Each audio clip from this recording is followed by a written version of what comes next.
Well, I think Jerry Butler infuses him with honor to his country and to all the people who work for the government, and he infuses it with his charisma and his love of family and love of nation.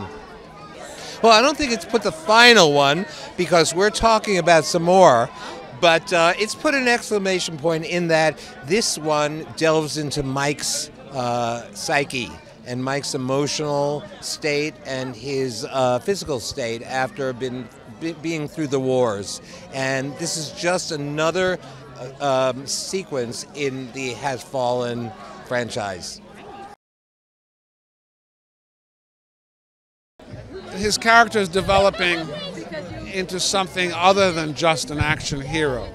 I say just, not because this is not a fun roller coaster film and a good popcorn film, and I hope everybody enjoys it, but because underneath the surface there's a complexity to the man, and there's a damage that he's had to endure, and because of that he's changed. And if there were to be more Angel Jerry Butler films in this trilogy, if there were to be a fourth, there's a lot more to explore.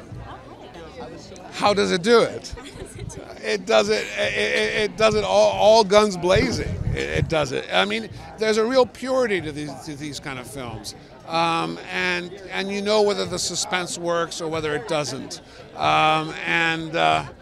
It's like a gun at a start line, you know, which it fires and all runners go, and hopefully the trajectory is enjoyable, and we want to have fun, but there, as I said, other levels to this film, I believe. They should expect something which is fun and enjoyable and a roller coaster and suspenseful and exciting, but they should also expect something that is about human nature, and about the ripples from violence and war and how they affect the psyche, and how these men have great difficulty communicating in the normal civilized world. Listen, he participates in the biggest, craziest of stories. So there's always a lot of action. He gets to be, on the one hand, very vulnerable in some ways, and also incredibly brutal and vengeful. There's a lot of different sides to him, and I get, you know, and his humor I love. So it's just fun to kind of go on a ride with him in these journeys, where the whole world seems to be falling apart, you know. But this one was interesting because it's not the whole world. The world is possibly falling apart, but it's really him. He has a lot of issues that he has to deal with, and then the whole world seems to turn against him, and now he's on the run and has to pull every stop out to you know, get to the bottom of what's going on, and they're all pummeling him. He's just, you know, it's like he's being tried more than he's ever been tried in the franchise. Yeah. You know what? That's a good question, because I do feel, and what I've been hearing is it is the last big summer action movie. I mean, it's balls to the wall, it's full on action, it's fun, it has loads of heart, and you know, it's like we've kind of taken it in a different direction. It feels like The Fugitive meets Bourne, so it has all the action, all the heart, all the comedy, and I think it's one of those ones you got to see it in the cinema. Having seen it a couple of times now in the cinema, the bigger the screen, the better. I play Agent Helen Thompson, and she's an FBI, head of the FBI, and she is chasing Gerard Butler, Mike Banning, down for being framed for attempting to assassinate the President of the United States, which Morgan Freeman plays. And what I really love about this particular role is that it's a female role that's head of the FBI, and that this little old me, this little petite lady, is chasing down big old Mike Banning. Yeah, I mean, Mike is kind of like your quintessential, like, all-American, loyal, giving all of his heart and soul for his country. You just admire men like that. and you want him to win. And I think even in this movie, the fact that we learn so much about his background, his family life, you invest even more into his character personally. And you know, when he is framed for attempting to assassinate the president, and now the good guy is being framed as the bad guys, I mean, it's pretty heartbreaking. You know, you're just like, come on already, figure it out. You know, it's like one of those movies that just keeps you at the edge of your seat. It is a nostalgic action film. Yeah. Hardcore adrenaline rush. Like, you're gonna be biting your nails. Literally, you're gonna be sitting at the edge of your seat.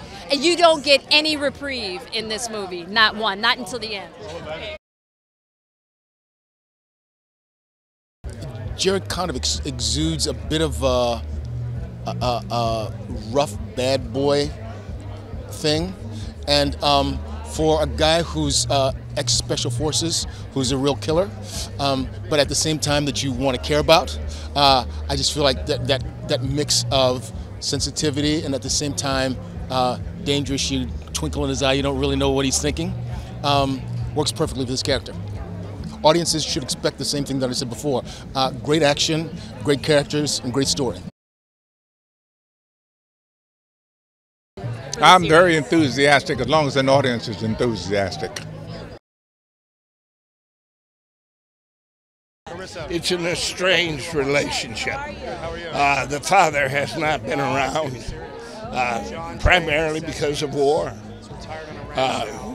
Vietnam was too much for him, and he didn't feel that he could adapt back into society. You know, we see that a lot with the warriors. He's still a warrior, you know, obviously, because he's mined his whole place, you know. So when he finds out it's his son, he's really conflicted. He's got to try to explain to his son why he left,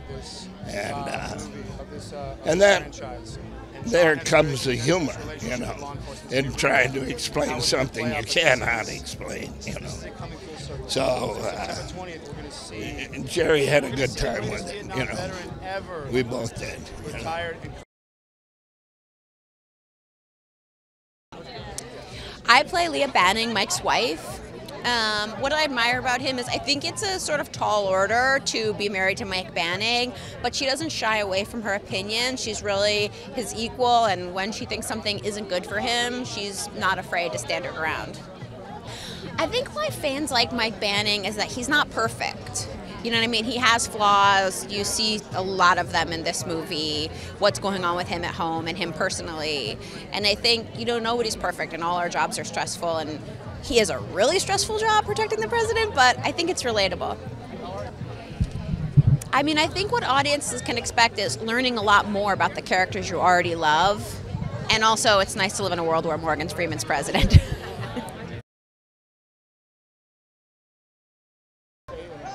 I think because he's unrelenting. You know, he's a man that never gives up. And I also loved, in the first two movies, I loved his truth.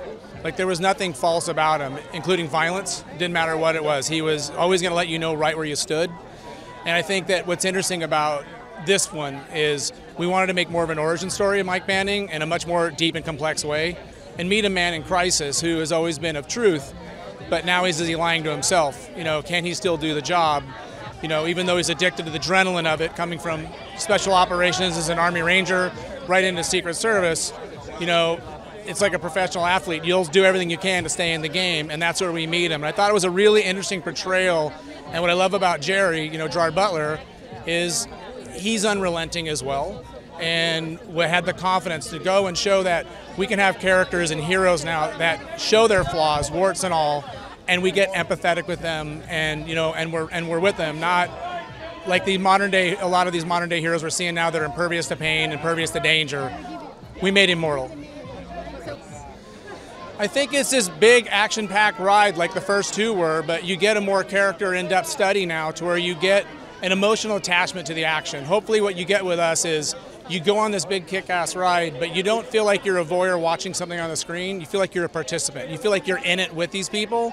And so you get this great story and these unbelievable characters. You get to meet Mike Banning's dad, played by Nick Nolte, for the first time. And it's just got this cool origin story where all the things you wanted to know about Mike Banning in the first two, hopefully we're answering a bunch of them. And I think so it's about this evolution of it in a new way. We didn't ever want to make a sequel. We want it to be a new installment. So it's either the origin story for those that have seen the franchise, and if you hadn't seen the franchise, the first two movies, it's a great entry point to come meet these characters and really get to know them.